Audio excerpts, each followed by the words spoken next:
Have you ever loved someone so much and still ended up losing them?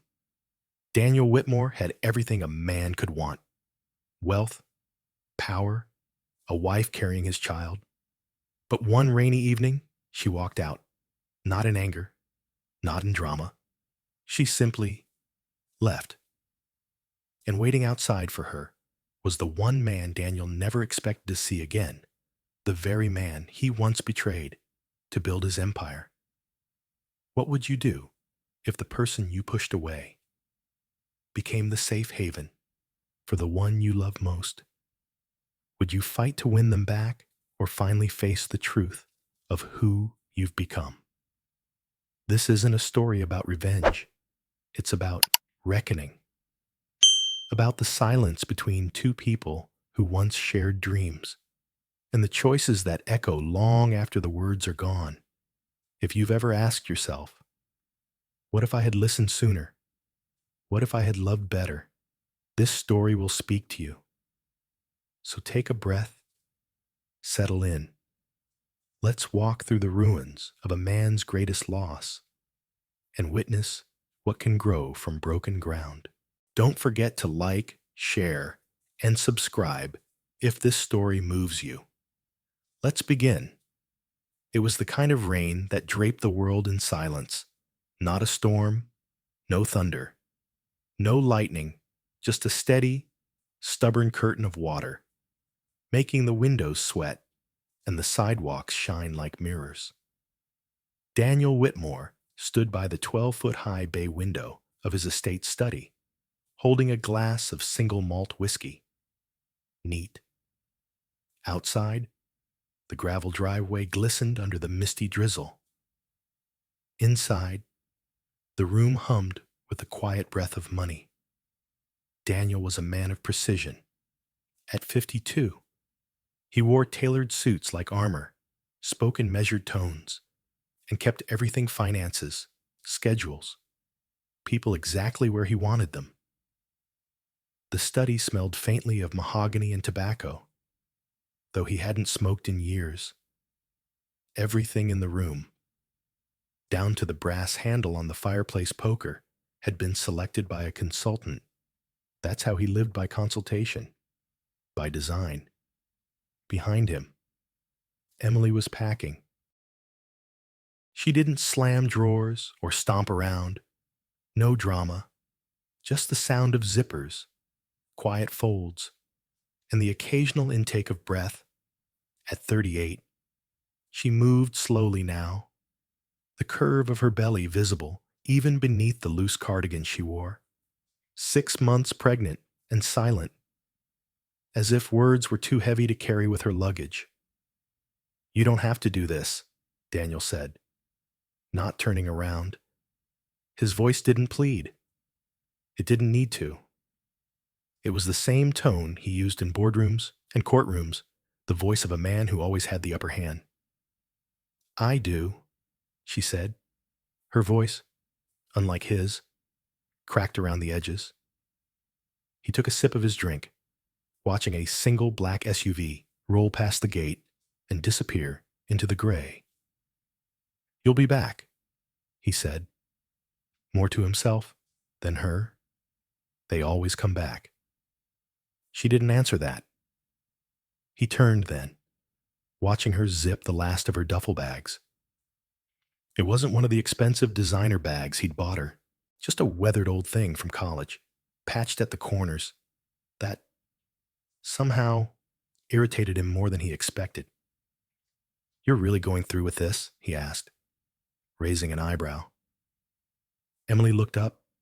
Her eyes were tired, but steady. "Yes." Daniel gave a soft chuckle. "You're leaving this?" He gestured vaguely around the room. The marble floors, the original artworks, the house perched on 5 acres of Connecticut woodland. "For what? A tantrum hormones." "It's not the house I'm leaving," she said. "It's the emptiness inside it." He frowned, the lines at his brow deepening. "You're being ungrateful. I'm being honest." Daniel set his glass down with a sharp click. "I gave you everything. paid off your student loans, bought your parents a condo in Boca Raton, supported every gallery show you ever cared about, even when you barely sold a piece. And somewhere along the way, she whispered, you stopped looking at me like a person. You looked at me like furniture, pretty quiet, functional, replaceable. He rolled his eyes and picked up his phone. Do you want a driver? Or are you planning to walk to wherever this noble exile is taking you? I'll manage. She hoisted her bag, wincing slightly as the weight shifted. Daniel didn't move. He watched her approach the door, her movements slow and careful. He expected her to pause, to glance back, to ask one last question, something. But she didn't. Only when the door clicked shut behind her did he exhale. A long, exasperated sound. She'll be back, he muttered. Then he laughed. Low, confident, cruel, the kind of laugh that men like him allowed themselves when the world behaved irrationally. He crossed to the window, watching as Emily stepped out onto the front steps. Her figure, now, under a too-thin coat, looked small against the expanse of the estate. He expected her to fumble with her phone, to look lost. Perhaps she'd sit on the bench by the hydrangeas and wait for sense to return. Instead, she stood tall, waiting. That's when the car arrived. It wasn't a rideshare. It wasn't a friend's rusted Honda Civic. It was a black Lincoln Navigator, sleek, spotless, quiet. Daniel narrowed his eyes. The driver's door opened. A man stepped out. Not young. Silver hair, cut close, a navy pea coat. There was something in his posture, stillness, poise that caught Daniel off guard. The man opened the passenger door and extended a hand to Emily. She took it without hesitation. Her smile soft, relieved. Radiant was unlike anything Daniel had seen from her in years. Something turned cold inside him. The man helped her into the car, then looked up. Even from a distance, even through the glass and the rain, Daniel felt the moment that gaze found him. It was him, Charles Benton. The name slammed into Daniel's chest like a freight train. Charles, his former partner. The man he had outmaneuvered, outbid, and ultimately exiled from the firm they'd built together. 10 years ago, Daniel had buried Charles's reputation under a web of technicalities and quiet blacklisting. The industry called it a clean break. And now, here he was, behind the wheel of a Navigator, picking up Daniel's wife, driving away with her. Daniel's glass slipped from his hand. It didn't shatter, just rolled across the rug and leaked amber into the weave. He stood frozen. The image burned into his mind, his pregnant wife smiling at the only man Daniel never wanted to see again. Outside, the rain thickened. Inside, the silence began to scream. The rain hadn't let up. Daniel sat in the armchair by the fireplace, though there was no fire burning. The hearth was empty, swept clean like a stage between acts. His fingers drummed against the leather armrest, slow and rhythmic, as if the sound might tether him to something real. The moment kept replaying. Emily stepping into the Lincoln Navigator, her fingers resting, almost trustingly, on Charles Benton's sleeve. The way she smiled, like someone exhaling after years of holding their breath.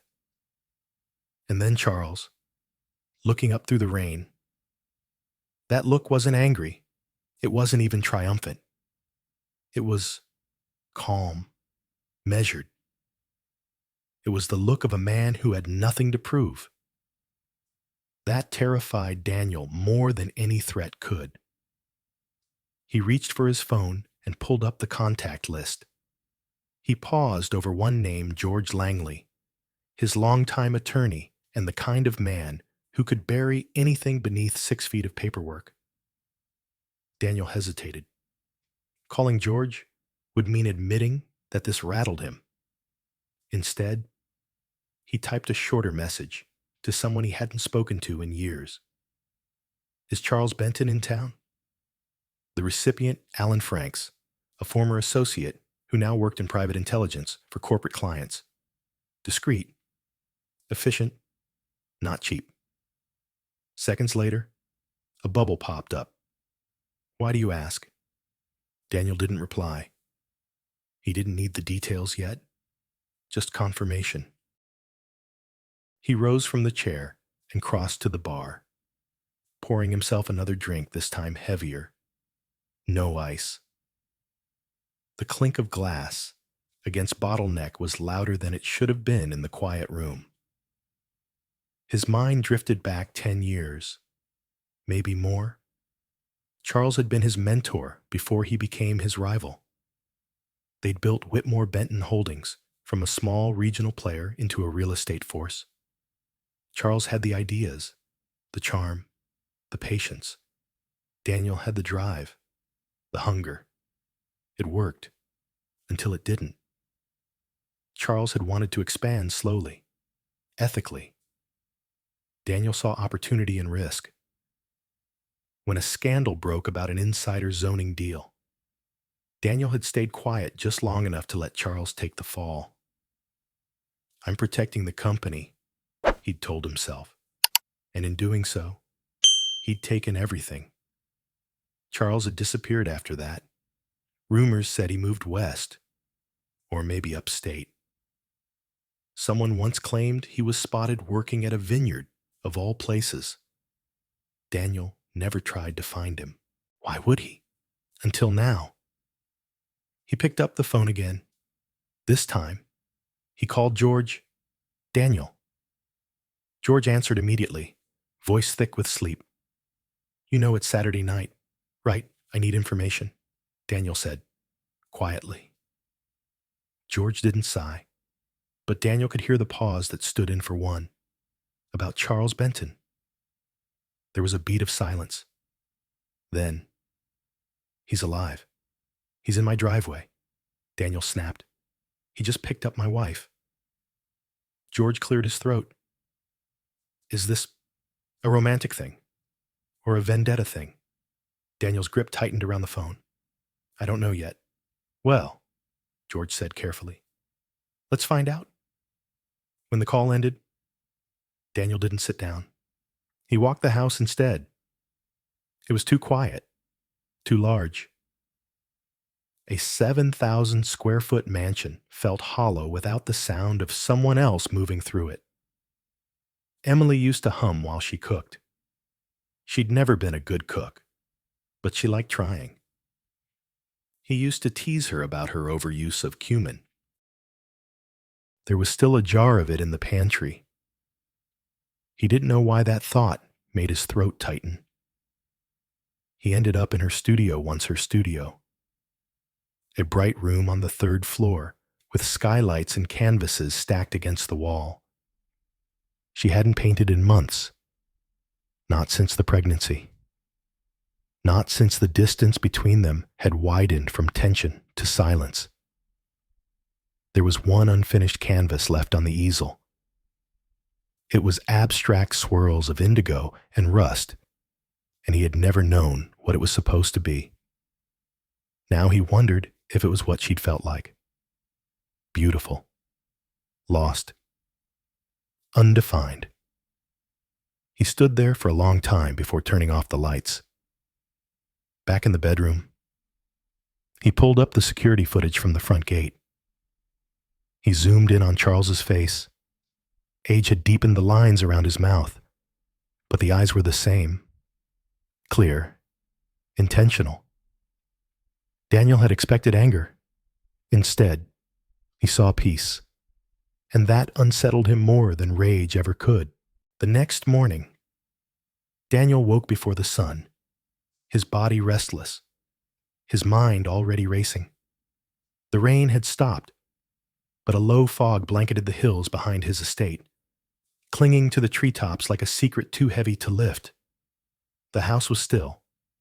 No footsteps, no humming, no soft clatter of coffee cups, just the tick of a wall clock and the distant chirp of a lone bird. Daniel pulled on an old sweatshirt, one Emily had always said looked less CEO. More Sunday dad, and padded barefoot into the kitchen. He didn't bother with the espresso machine, just poured black coffee into a chipped mug and stared out the window. Charles Benton. The name hadn't touched his lips in nearly a decade, but it was there now, on the tip of his tongue, like a bitter aftertaste. He took his coffee to the study, sat down at the old roll-top desk, one of the few pieces he'd kept from his first office. It was Charles who'd given it to him, a gift when they closed their first $1 million deal. He hadn't thought of that in years. Now, it felt like a joke. He opened the bottom drawer and pulled out a leather folder, old papers, contracts, a photo yellowing at the edges. Two men standing shoulder to shoulder, sleeves rolled, grinning like idiots. Daniel, barely in his 30s, clean-shaven, hopeful. Charles, 10 years older, but still vibrant, a hand on Daniel's shoulder. The headline, Vision and Grit, Whitmore Benton Holdings leads revitalization project. Daniel stared at it for a long time. Back then, they'd believed in the work, not just the profit. Urban renewal, affordable housing, green design. Charles was idealistic, he always had been, but not naive. He believed business could be both bold and ethical. Daniel believed in winning. He remembered the moment it changed. It had started with a zoning deal in South Boston, just a few loopholes, some expedited permits, a favor or two. Nothing illegal. Nothing provable. Charles had pushed back, worried about community displacement, about press scrutiny. Daniel had called him sentimental. You're not building homes anymore. Daniel had said, you're building empires. Try to keep up. Charles had gone quiet after that. Not angry, just disappointed. And then came the deal that ended it all. A property on the edge of the harbor, prime land, complicated history, high risk, high reward. Daniel had already lined up the buyers behind Charles's back. He'd found a way to shift liability in the paperwork, subtly but completely. When the backlash hit a lawsuit from displaced tenants, a federal audit, Charles's name was the one on the documents. Daniel's clean. He remembered Charles's face in that last meeting betrayed. Yes, but more than that. Hollow. You took my signature, Charles had said quietly, and you turned it into a weapon. Daniel had said nothing. He'd watched Charles walk out of the boardroom and never come back. Back in the present, Daniel closed the folder and leaned back in his chair. 10 years ago, he'd told himself it was necessary, strategic. He'd convinced himself that Charles was too cautious, too moral, that he was holding the company back. But now he wondered. Had he cut away dead weight, or had he amputated something vital? He turned to the computer and opened a new tab. Searched Charles Benton Boston. Not much came up. A few outdated mentions in financial journals. A panel discussion from years ago at MIT. And then silence. Until 2 months ago. A blog post from a nonprofit organization, Community Spotlight Charles Benton, Consultant for Ethical Development Initiative. It was brief, but telling. Charles had helped design a pilot program offering low-income families access to green, sustainable housing built not for profit, but for permanence. Daniel stared at the screen. Charles had rebuilt his life, quietly, purposefully, and now he was here, with Emily. The thought struck him again, this time sharper. It wasn't just that Emily had left, it was who she'd left with. Was it a coincidence? Had they reconnected recently, or had Charles been there, in the background, for longer than Daniel knew? The thought made his stomach knot. What had they talked about? What had she told him? He looked around the study, at the relics of power awards, models, press clippings, but they felt like echoes now, distant, dusty. He pulled out his phone and typed another message to Alan. Tell me everything you can find on Benton from the past 5 years, especially any contact with Emily. He didn't send it yet. He just stared at it. Because part of him didn't want the answer. Part of him already knew. He sat in the stillness, the morning light creeping across the floorboards. And for the first time in a long, long while, he felt something close to regret. The days that followed moved slowly, like thick syrup sliding down cold glass. Daniel tried to return to his usual routine meetings, calls, managing the final phases of the North Point Tower development, but the rhythm was off. The voices on the conference line sounded hollow. The figures in the spreadsheets blurred. Even the city skyline, once so reassuring from his corner office, now felt distant, like a painting someone else had hung. Emily hadn't called. She hadn't emailed. She hadn't even left a note behind. Daniel told himself it didn't matter, that she was just taking space, that she'd come back when she saw sense. But even he didn't quite believe it. What gnawed at him was not just her absence, it was who she had gone to. Charles Benton. A man who should have been a ghost by now. Instead, he was real, present, and worse, invited. On Wednesday afternoon, Alan Franks called. I've got something, he said, voice low, professional. Daniel leaned back in his chair, forcing calm into his tone. Tell me. She's living in a townhouse near Beacon Hill. It's not listed under her name. Lease is held by a nonprofit connected to Benton. It's clean, but intentional. Daniel's jaw tensed. And she's working. Teaching part-time art classes at a community center. Mostly kids. He paused. There's more. Daniel felt it coming, like a tremor in the air. They're co-hosting a free art program for underserved families. Her idea, his funding, public, low-key, but getting local attention. Daniel's silence stretched. She's not hiding, Alan added quietly. She's active. He hung up the phone and stood, pacing the length of his office. Emily, Beacon Hill, art classes. He tried to imagine her there dressed in soft layers, paint on her fingers, laughing with children who didn't know her last name used to mean penthouses and fundraisers. She'd always had that gift, making people feel safe, seen. He remembered when she first told him she wanted to teach again. You have a gallery in Chelsea, he'd said. You curate collections that make headlines. Why go back to crayons and construction paper? She'd smiled, almost sadly. Because they're not trying to impress anyone. They're just trying to feel something. At the time, he hadn't understood.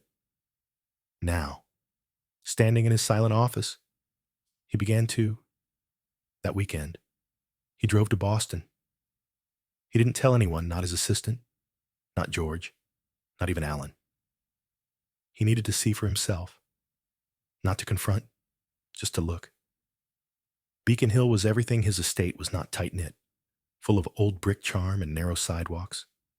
People walked dogs, drank coffee, sat on stoops, and waved at neighbors. It was, Daniel realized, a place built to be lived in, not displayed.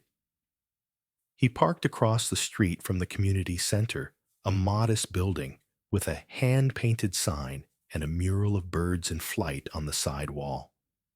Children's laughter echoed faintly from inside. He sat in his car for nearly 20 minutes, watching. Then the door opened. Emily stepped out first. She wore a loose navy sweater, leggings, and an oversized tote slung over one shoulder. Her hair was pulled back in a messy bun.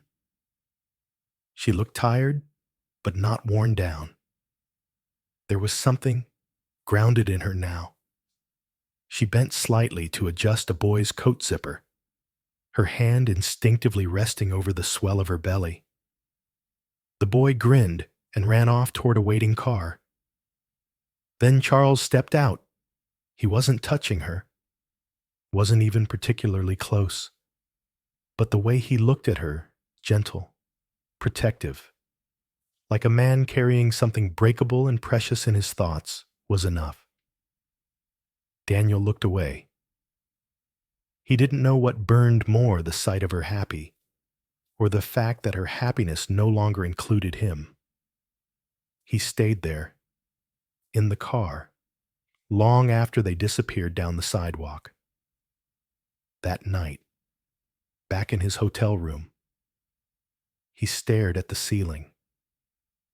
The silence was heavier here, not because the room was unfamiliar, but because, for the first time, he felt familiar in the silence. He wasn't sure how long he lay there before reaching for his phone. He typed a message to Emily. He stared at the blinking cursor, then deleted it. Instead, he opened his voice memo app. Something about saying the words, even if no one heard them, felt more honest. He hit record. "I saw you today," he began, voice barely above a whisper. "You didn't see me? You looked free." He swallowed hard. "I thought I'd feel angry. I didn't. I felt old. Not in years. Just old." A pause. "You used to hum in the kitchen. I didn't notice when you stopped." Silence.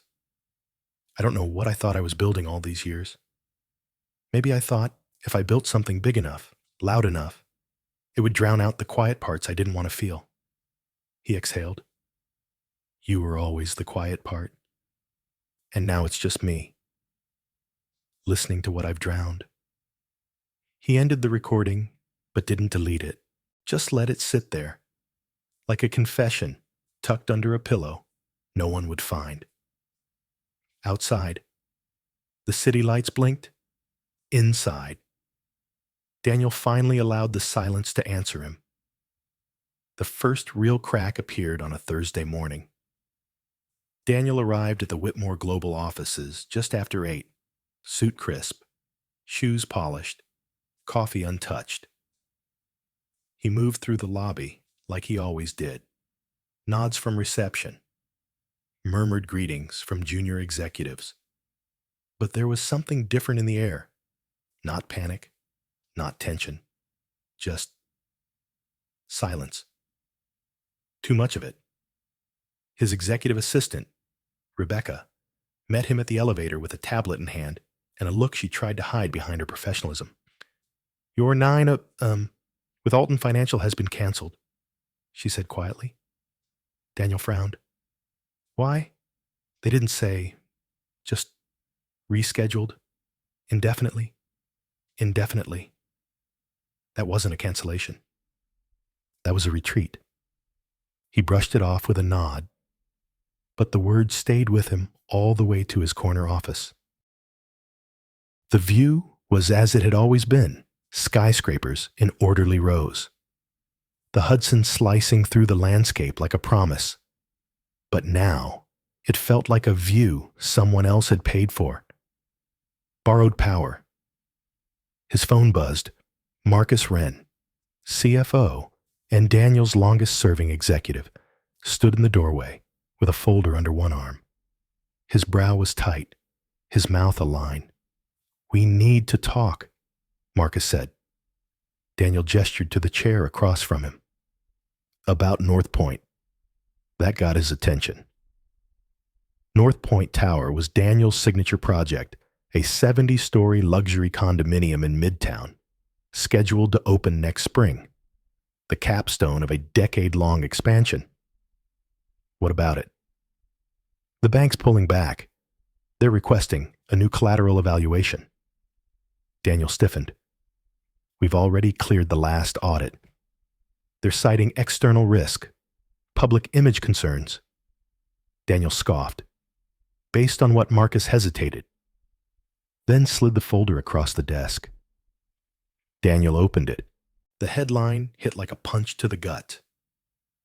"The Other Side of the Skyline. Exclusive tower faces scrutiny amid growing questions about developers' ethics."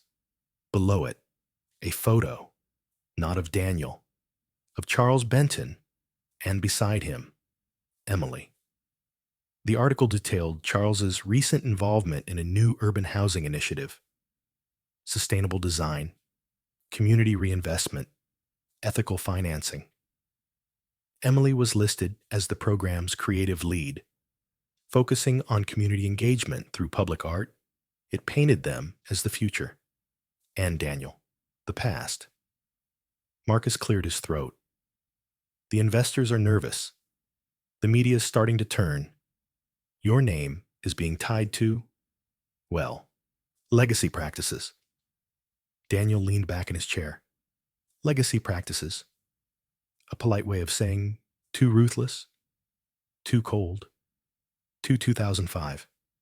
He waved the folder away. "We'll manage the optics." "There's more," Marcus said. "The Simmons Group is backing out of their commercial lease in the tower. That's 15 floors we now have to fill." Daniel said nothing. He just looked out the window. He could feel it, the shift. It wasn't just about money. It was about perception, identity. For years, he'd been the man with the plan, the closer, the shark with a suit and a winning streak. But now, people weren't impressed by sleek buildings or record-breaking square footage. They wanted soul. And he had built his empire without one. That night, he didn't go home. Instead, he drove to the construction site of North Point Tower. The building loomed above him, incomplete and skeletal, cranes hovering like slow-moving vultures. He parked and stepped out, walking across the wet concrete, hands in his coat pockets. The site was empty, just the sound of wind and the clatter of loose scaffolding. He tilted his head back and stared at the structure. It was magnificent and meaningless. A monument to a man who thought height meant vision, who thought glass walls made him transparent, who thought success meant invincibility. He sat on a stack of steel beams and pulled out his phone. "Open the voice memo app again. I lost a lease today," he said into the silence. 15 floors of open space. "Funny, isn't it all this room? And somehow I feel claustrophobic." He paused. "I used to think if I built tall enough, people would look up at me forever. But now, they're looking somewhere else.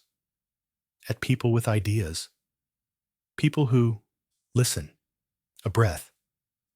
Is that what you saw in him? Emily. Someone who listens." He ended the recording. Didn't save it. Didn't delete it either. Just let it sit there unfinished, like everything else. Back in the car, he sat with the engine off, the city stretching around him in quiet judgment. The cracks had started, and they were no longer just in the marble.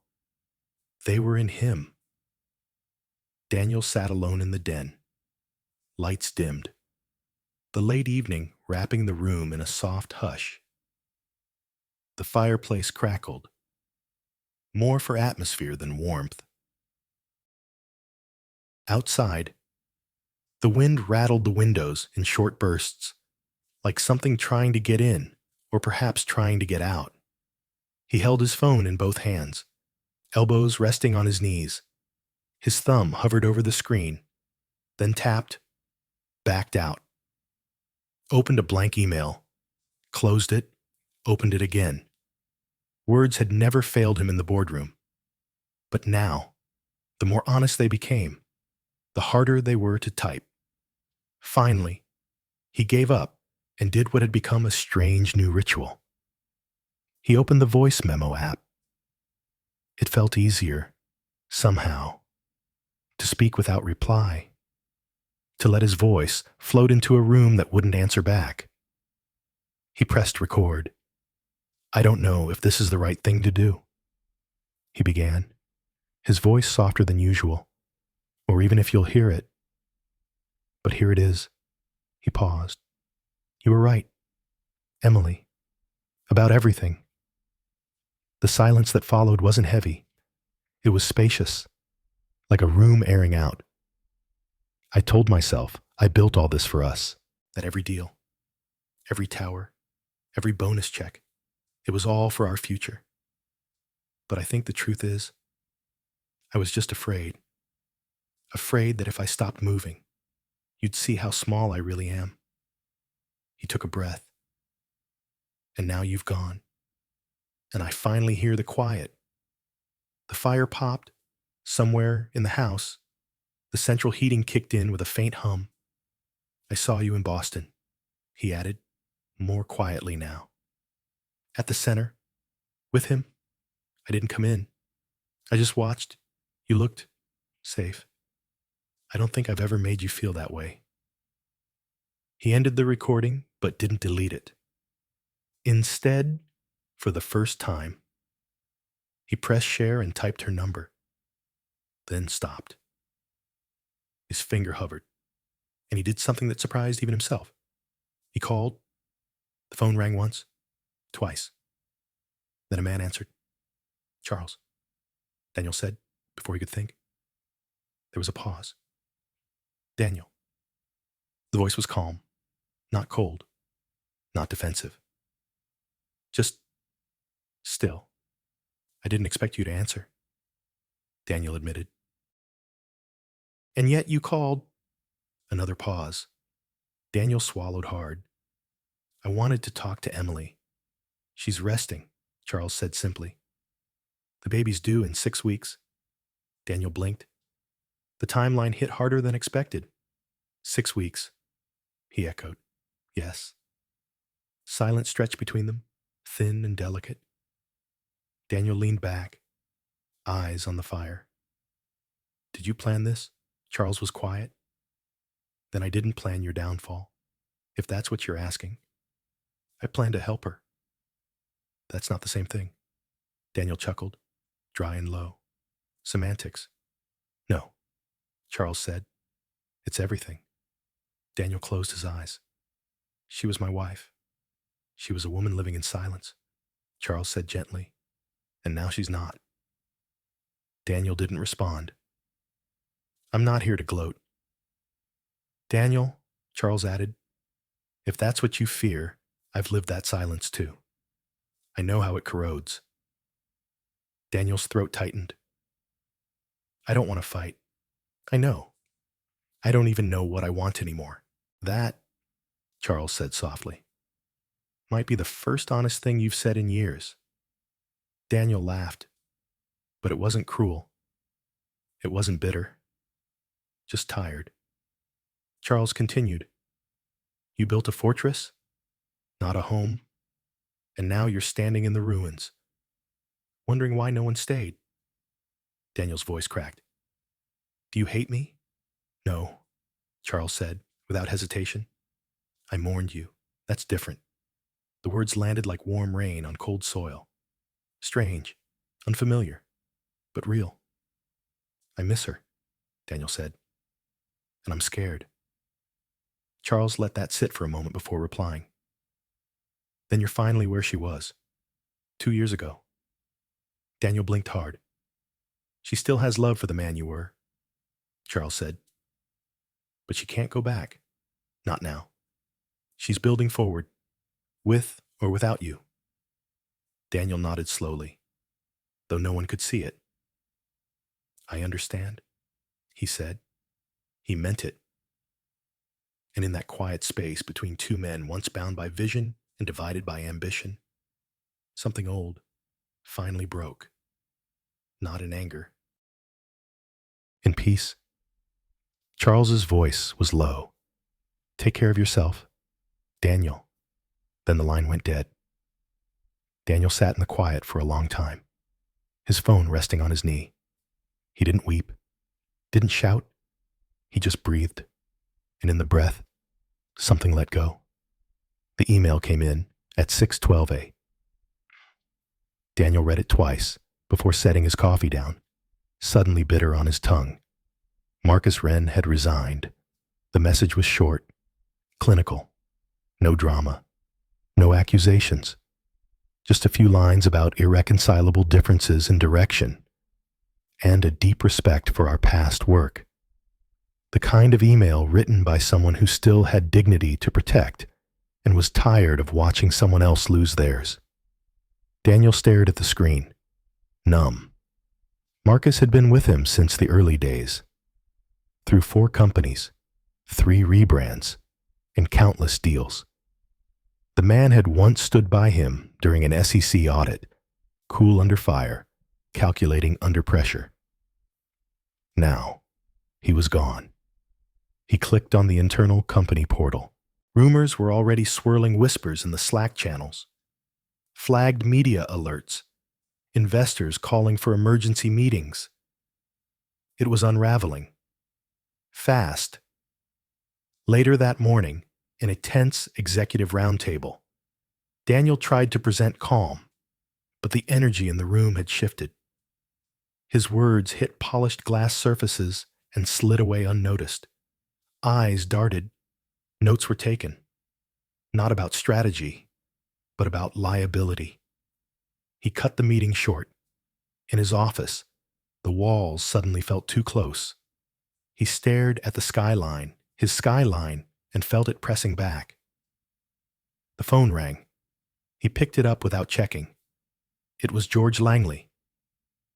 Daniel, we've got a problem, the lawyer said, voice clipped. Daniel pinched the bridge of his nose. Which one? The press has gotten wind of the investor withdrawal. And someone leaked the Simmons exit to a real estate blog. Let them spin it, Daniel muttered. It'll blow over. George paused. That's not the only thing. What now? They're digging into your financials. Not criminal, just aggressive. The kind of stories that frame you as outdated, ruthless. The villain of a changing era piece. Daniel stood, walking to the window. Is that what I am now? He asked quietly. George didn't answer. Daniel hung up. He sat in silence for a long while, watching the storm clouds gather over the East River. By late afternoon, his office was nearly empty. The usual hum of activity had died to a whisper. Rebecca knocked once and entered, a hesitant expression on her face. You asked for updates on public sentiment, she said, handing him a folder. He didn't open it. Anything else, he asked. She hesitated. Charles Benton's latest project. The Haven District is trending. Daniel turned. The Haven Mixed Income Housing. Green Certified. Community Arts Center. They've partnered with a national foundation. And they've appointed Emily as Director of Community Integration. Daniel closed his eyes. Of course they had. Rebecca lingered. People are paying attention. Daniel, it's not just the story. It's who they believe now. He nodded slowly.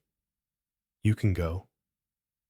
When she left, he opened the folder, news clippings, social media threads, editorials, a slow, quiet turning of the tide.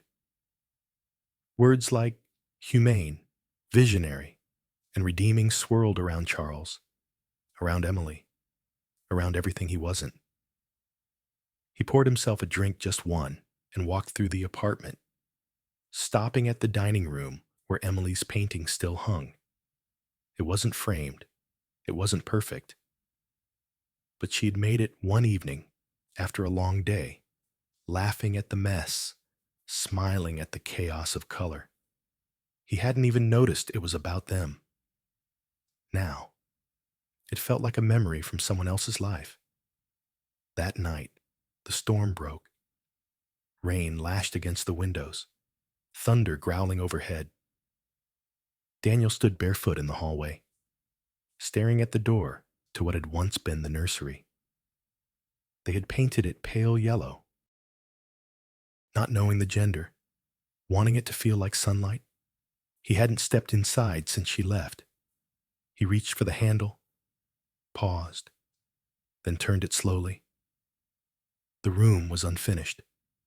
Boxes still lined the walls. A rocking chair in the corner. The crib, half assembled, sat like a monument to what might have been. He walked in, and for the first time in months, he allowed himself to feel it. The loss, not just of Emily, not just of a child not yet born into his world, but of the man he might have been. He sank into the rocking chair, the storm outside rising, and inside, a quieter one settling in. The suite was quiet, too quiet for a room that had once hosted oil tycoons and senators. Thick carpets swallowed every sound. The wallpaper, a soft cream embossed with faded gold, caught the late afternoon light like tired skin holding onto warmth. Daniel arrived early. He always did. He paced once across the room, then twice, then stopped by the window overlooking Boston's Back Bay. The Charles River shimmered below like liquid glass, undisturbed, unsentimental. He hated how calm it looked. The concierge had lit a single candle on the low glass table between 3 armchairs. It flickered slightly, though there was no breeze, a still life, waiting to come alive. At exactly 4 o'clock, the door opened. Charles Benton stepped in first. He wore a dark gray coat and a scarf the color of rust, loosely draped around his neck. His silver hair was neatly combed back. He looked like he had slept well, like he belonged in this kind of silence. Daniel's stomach tightened. Then Emily entered. She was glowing in a way that didn't come from cosmetics or good lighting. Her body carried the fullness of impending motherhood with quiet dignity. She wore a navy dress that hugged her round belly and a cardigan that looked soft enough to weep into. Daniel's breath caught. She looked whole. He rose to greet her, but stopped when her eyes met his. Not angry, not fearful, just resolved. She took the seat closest to the window. Charles sat beside her. Daniel remained standing for a moment longer, then slowly lowered himself into the chair opposite. No one spoke. Finally, Daniel broke the silence. "Thank you for coming." Emily nodded once. "We thought it was time." Daniel looked at her. "You look well." "I am," she said simply. Charles folded his hands in his lap, watching but not intruding. Daniel cleared his throat. "I asked for this meeting because I needed to see you. Both of you. In the same room. Not behind articles or rumors or lawyers." Emily tilted her head. "What is it you want to say?" Daniel exhaled. "I don't know if I can undo what I've done," he said. "And I'm not asking for forgiveness. But I need you to understand that I see it now. Emily didn't move. See what that I made everything about control, about appearances, about winning. He looked down at his hands. I didn't know how to make room for anyone else. Not really. I mistook success for love, and I thought if I built something big enough, shiny enough, it would mean I was worth staying for. Emily's eyes glistened, but she didn't cry. She just nodded, like a teacher listening to a late homework confession. Charles's voice was quiet but firm. You didn't lose her because you were ambitious. Daniel, you lost her because you never let her breathe. Daniel looked at him. And you did. I didn't need to. Charles replied. She already knew how. I just stepped aside. That stung more than any accusation. Daniel turned back to Emily. Is it too late to be different? Her gaze softened. It's never too late to change. But some doors, once closed, don't open the same way again. He nodded. I miss you, he whispered. Emily's voice broke a little when she replied. I miss the version of you who used to laugh with me over burnt pancakes. I haven't seen him in a long time. A silence passed between them. Then Daniel asked, What happens now? Charles spoke carefully. Now. You learn how to let go with grace? Daniel gave a half smile. Never been good at that. Emily reached into her bag and pulled out a small envelope. She passed it across the table. Inside was a photograph, a sonogram. The tiny outline of a baby's face, curled into a profile of peace. Daniel stared at it for a long time. Boy or girl, he asked. We're waiting to be surprised, Emily said. He nodded. You'll be a good mother, he said. She smiled. I plan to be. He looked at Charles. And you? Charles didn't answer for a moment. Then, simply, I'll be here, as long as she needs me, as long as the child needs me. Daniel stood. So will I, he said. Emily didn't stop him, didn't challenge the statement, just let it be what it was. An intention, not a promise. He turned to leave, then paused. At the door, he said, Thank you for not letting me rot in my own shadow. Neither of them replied. But as the door closed behind him, he thought he heard Emily exhale, like someone finally allowed to breathe again. Daniel drove without knowing exactly where he was going. The city rolled past in quiet rhythm brick buildings, street lamps, familiar corners rendered strange by the weight in his chest. The meeting had ended hours ago, but the words still echoed in his mind. Not as sharp edges, but as soft, persistent truths. He crossed into the countryside just as the sun began to fall, the sky melting into a soft blend of burnt orange and ash blue. The road narrowed. The trees leaned in like old friends holding secrets. Eventually, he stopped. It was an old cemetery, small, humble, tucked behind a stone wall with ivy creeping along the edges. He didn't know why he chose it, only that he needed to be somewhere still.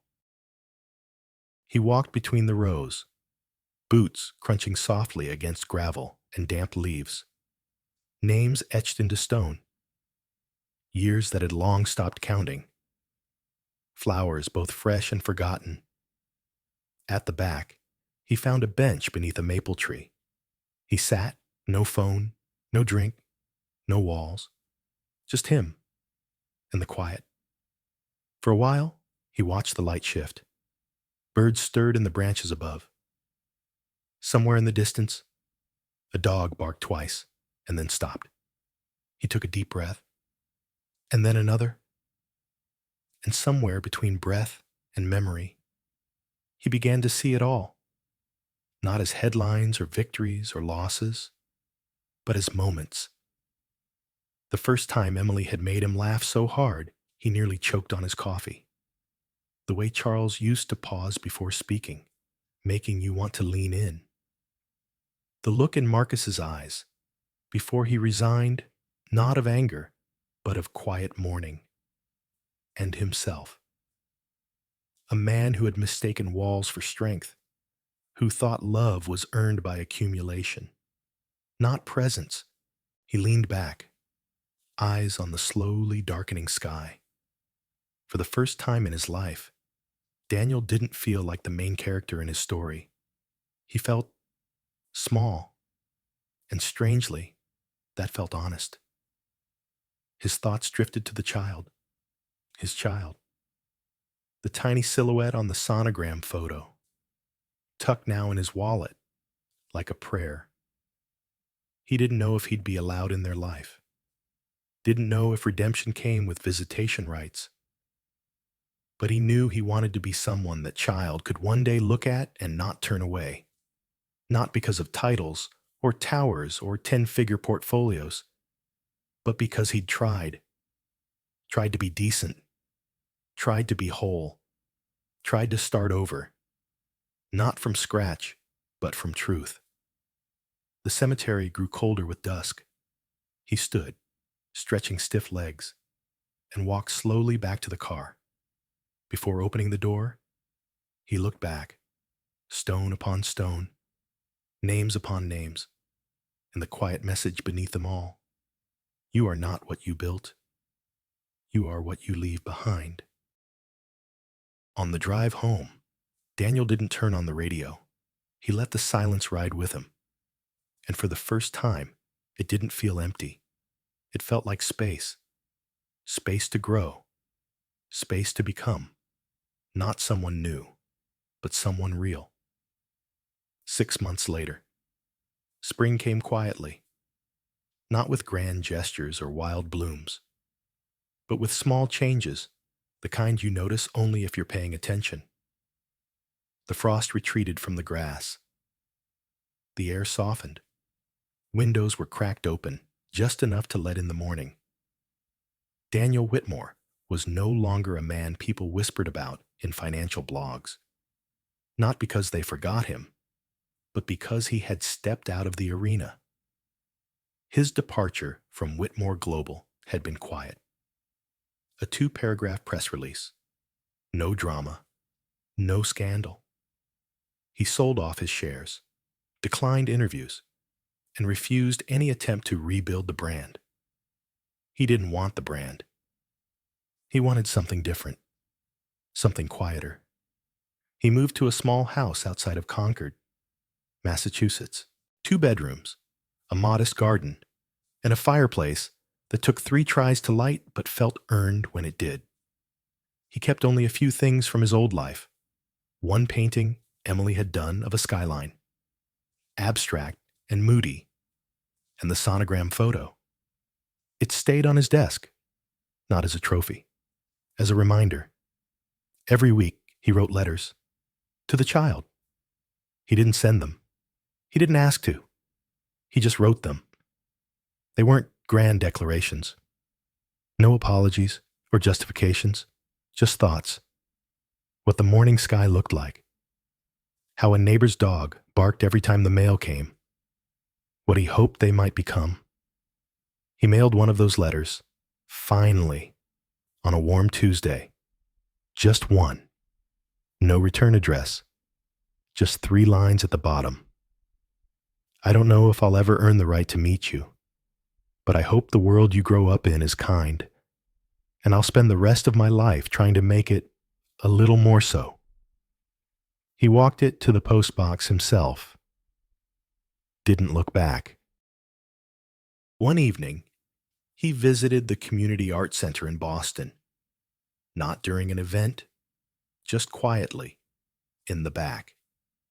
During a youth gallery night, the walls were lined with paintings, some joyful, some angry, some full of questions too big for words. He stood in front of one painting for a long time. It was of a house with no walls, just beams and windows and open air. The artist, a teenage girl with paint on her knuckles, stood beside him and said, "It's about healing. You gotta let light in to grow." Daniel smiled. "Yes, you do." He didn't ask to meet Emily, didn't ask to be part of the child's life. But one morning in late April, he received a letter. It was in her handwriting. Inside was a photo, a baby wrapped in a green blanket, sleeping with a furrowed brow and tiny fists, and one line beneath it. They look up at the sky like they're searching for something big. I hope one day they see you there too. Daniel read it once, then again, then pressed it to his chest and let the quiet fill him not as punishment, but as peace. Outside, the wind moved gently through the trees. Inside, a man who had once lost everything finally understood what it meant to be found. Sometimes, we spend our lives building towers, careers, reputations, empires only to realize too late that what truly matters isn't what we've achieved, but who we became along the way. Daniel's story reminds us that success without presence is just noise, and love without humility cannot survive. The relationships we neglect, the silences we ignore, and the people we take for granted, they are the quiet threads that hold our world together. And when they unravel, no amount of power can mend the emptiness left behind. For many of us, especially with the years behind us, it's not about going back. It's about choosing differently from this moment on. To listen more. To say what we feel before it's too late. To be brave enough to change, even if it's only for ourselves. Because healing doesn't always mean fixing the past. Sometimes, it simply means becoming someone gentler for the future. Let this story be your gentle reminder it's never too late to begin again with love, with grace, and with heart. Thank you for spending your precious time with this story. If it touched your heart, made you reflect, or reminded you of something worth holding on to, please like, share, and subscribe to our channel. Every click helps us continue bringing you stories that heal, connect, and inspire. Until next time, stay kind and stay close to what truly matters.